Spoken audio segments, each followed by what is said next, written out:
was great, man. I really appreciate you coming in because I know you were kind of like, what the hell is going on? So for you to come in, we really appreciate it. No, I'm happy to be here. Talking about great wines, you brought a wine here today. You were so kind enough to share. It sounds like you had a personal relationship with the winemaker. Tell us about the wine. Yeah, so this is Pilcrow, Napa Valley. This is a 2018 from Ghost Block. Jonah Beer, Sarah Beer, they make this wine. They started making Pilcrow back in 2014. They are two amazing human beings that I really love. I learned about Pilcrow back in 2019. And then I got a chance to meet Jonah Beer, and really kind of understand why they were making wine. And to me, it just immediately hit me. And wherever I went, and I was part of a wine program, if I had a say in it, I wanted that one on the list. And it's everywhere that I went, it does really well. Like I had just learned about it at Cafe Monarch, and John Germain, the wine director there, one night he came up to me, he's like, "Can you sell anything besides Pilgrim?" I'm like, "I can, but I love that wine." So I kept selling it. We kept running out of it.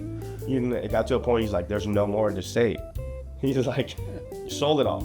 I was like, "So what am I going to sell now?" He's like, "Choose a different wine." I was like, "Okay, sounds good." Yeah, you can't sell what's not there. Yeah. I guess I kept going through it because I kept selling it. I was just very passionate, and I still am. So I think what their mission, what they do, I think is phenomenal. They make old school Napa. They don't make 16% alcohol Cabernet. I think this one's like 13.7. That's pretty rare to find in Napa. Yeah, for Cabernet and Ghost Block, it's very hard to find. They pick early, but they still let the grapes shine and just kind of show its true personality, which is, I think, is phenomenal. Instead of just slapping a bunch of new French oak or letting it sit there for extra weeks and just get a lot of that sugar. And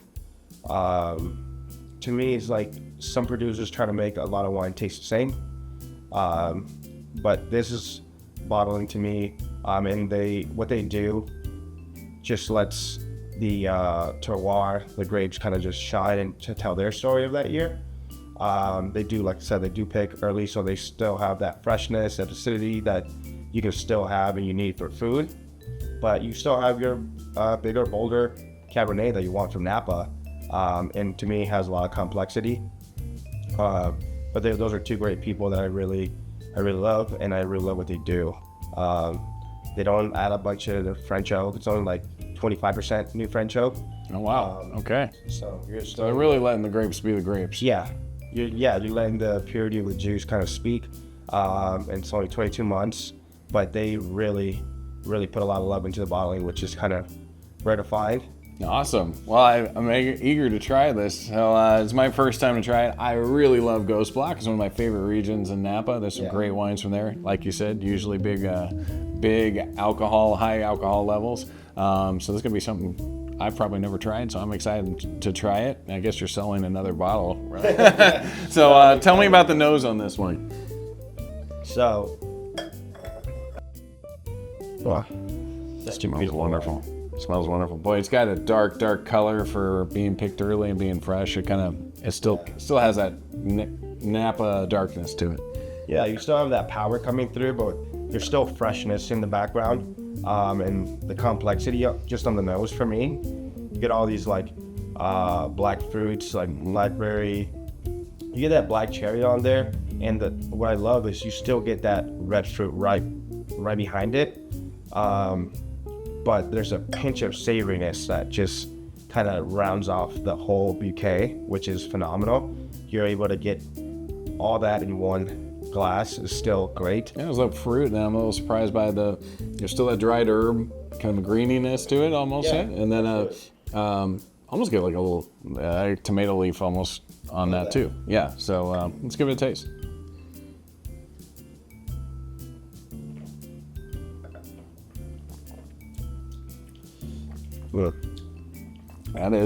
It's completely different than most of the Napas I'm going to try. So it's got a little bit of tartness to it, Yeah. which to to your point, provides a little bit of kind of cleanness, a little bit of silkiness to the wine that sometimes you don't usually get. Yeah, I totally agree with that because, I mean, some of the other bigger, bolder, richer Napa cabs, it just like coats your mouth. But the acid, the freshness on there, kind of just, I always like use tannin acid. It's almost like a palate cleanser. Mm-hmm. You're still able to get all the flavor and the aromatics on this wine and flavor profile, but if you're having it with food, like a big, fatty, rich ribeye, all that acid is gonna just cleanse your palate. You're able to taste every bite. Absolutely. Instead of just being able to coat your mouth with a big, huge red wine. Well, and to your point, it does diminish the length of the finish a little bit, but that's okay if you're eating food. What would you pair with this? I mean, honestly, I love ribeyes, so pretty simple, right? Yeah, I'm gonna go really simple. Big old rich ribeye. I mean, I don't need the greens. I'm just gonna go like mashed potatoes and just have a nice hearty dinner with a great bottle of wine. That would be my perfect night. That's perfect. That's perfect. Do they have a Somm in Vegas at Toca? They just well, we had one for the longest time. We had to move on from him. There's a new one which I just found out last week, and I'm trying to get a hold of him. It might be hard to find a Somm that'll go to Toca in Vegas. I think that's what scares people, or at least Somms. Yeah. I said I took a big challenge. Yeah, you did. I took a massive pay cut to try to kind of prove it to myself, but I think it scares other people that it's not meant for wine. You know, when I took over this one, the most expensive bottle we sold was $200. Now, I mean, I sell DRC first grows like $4,000 or $5,000 on a regular basis. It was cool. Well, you got the crowd in Scottsdale and can afford it. I mean, that's the bottom line. I don't know if you get that crowd in Vegas at Toca. Yeah. I don't know if that relates, but for sure, anywhere there. I mean, Athletes, a lot of athletes over there. Yeah. A lot of celebrities and athletes go over there. Go to in Toca in Vegas? Yeah. That makes sense. That makes sense. But I just did some research on that kind of stuff, and you're like, oh, 1962, I thought it was thousands. But it was weird, like 65. It is weird, like 5 and 10 years, always with those. It almost always seems like the 5s and the 10s are the good years for whatever reason. So like 62, 63 wasn't that great. 64 was, and then 65 was like stellar. So it was kind of interesting. Yeah, like anything with 7, I'll never buy. Bordeaux, never. Anything ending in 7. If you look back all the way to the 60s, it's always terrible. I don't know why. Interesting. So yeah, I'd love to, and I'm passionate about Arizona wines. Have been for a long time, so it's yeah. There's a lot of people have moved on from it. I mean, it's Arizona wine. Still. People are not super passionate about it, but I think it's great what they're doing, how they're working towards making it great one day. And you'll see, I mean, as you do, you'll see the differences. The only thing I know doesn't work here is Cabernet. Cabernet does not work. What's really working in my mind is some of those Italians, and I think just because it makes sense, it's Sangiovese's, those kind of things seem to like really be working. Barbera seem to be working. Malvasia Blanca seems to be working really well. I think that should be the grape of Arizona. Yeah. It's the most identified to its terroir, I think. And then for me, Grenache, like Spanish varietals work really well.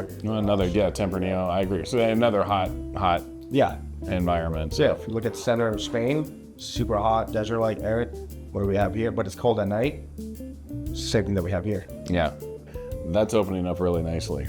Yeah, it's getting that acid's kind of coming down a little bit. It's getting a little softer, getting a little less shoulders. Well, it's a delicious wine. I'm glad I got to share it with you. Thank you so much for bringing it to the show today. What a great story. You're gonna make me find them. Hopefully, we can stay connected. You can connect me, and I can figure out how to get a bottle or two of this. And so, good job. You continue to sell. And just thanks for coming on the show today. I really appreciate having you. And I'm gonna kind of say so long for now, and look forward to the next episode of Sippin Somm Wine. We'll see you next time. it tasted better than that. And that bottle was like $1,000 to $1,500 bottle. Wow. Everybody was avoiding that table at the tasting. I'm like, I think I know that producer. I went and tasted it. I was like, how much do you have of this? He's like, 4 cases. I'm like, send me 2 and block out the other 2 for me if you can. He's like, okay. He's like, are you sure? I'm like, yeah. He's like, nobody's tasting my wine.